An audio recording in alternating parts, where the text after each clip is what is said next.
The jet door opens at 35,000 feet. And something strange happens.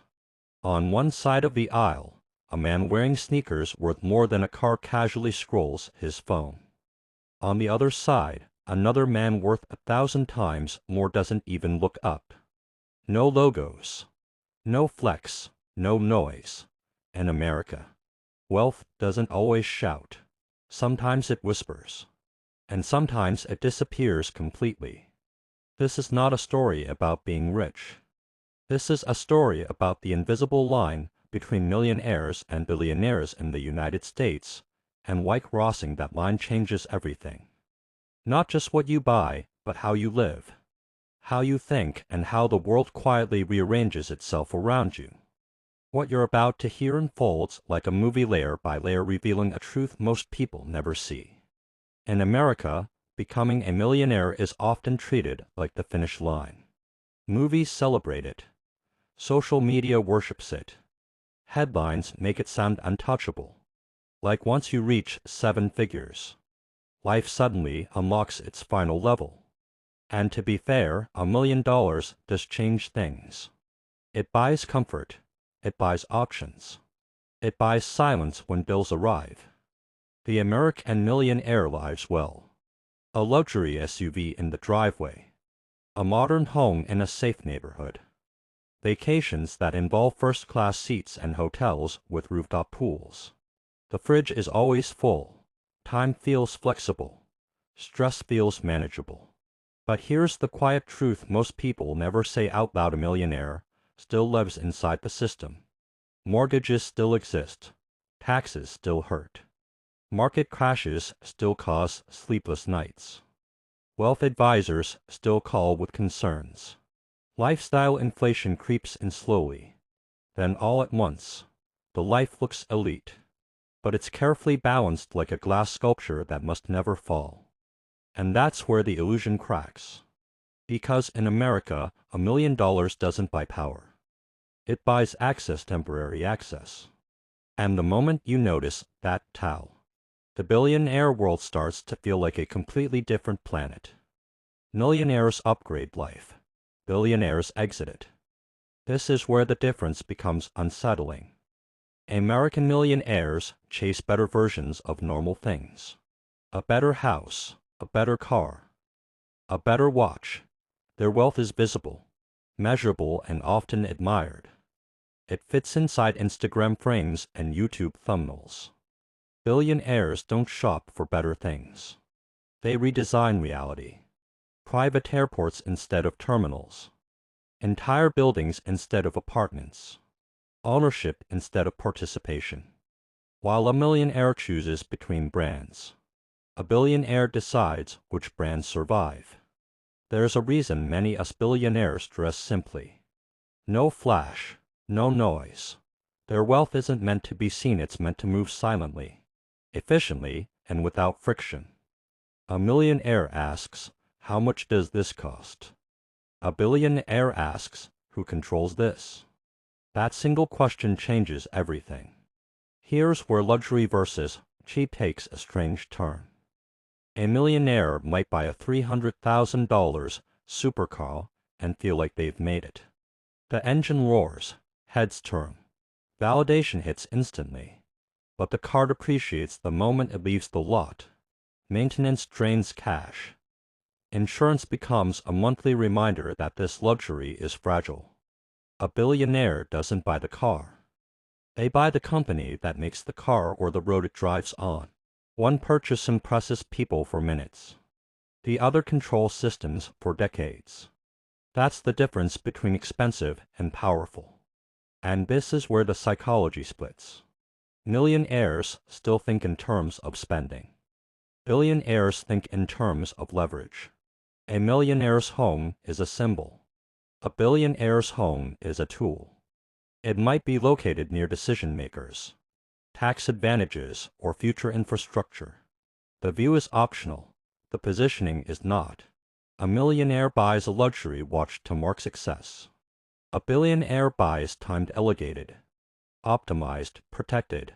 Meetings disappear. Delays vanish. Waiting rooms no longer exist. Many Ray Hook at this level. Luxury isn't about comfort anymore, it's about control. And the us, millionaires, often celebrate consumption. Billionaires celebrate invisibility. And that invisibility is intentional. Because attention brings noise. Noise brings friction, and friction slows power. This is why some billionaires live in homes that look surprisingly ordinary from the outside. No gates, no drama. Just another house on a quiet street until you realize the land underneath it is worth more than an entire millionaire neighborhood. The real flex isn't what they own. It's what they don't have to deal with. Another Ray Hook: a millionaire worries about losing money. A billionaire worries about losing momentum. This changes how they see cheap versus luxury. For a millionaire, cheap feels risky. Luxury feels safe. Premium brands signal reliability. Expensive lawyers, expensive doctors, expensive advisors, it all feels like protection. For a billionaire, cheap and luxury are irrelevant labels. Everything is evaluated based on outcomes.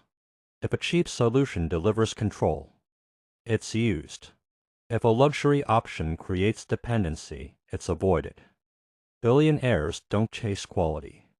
They engineer inevitability. In America, millionaires often compete with each other.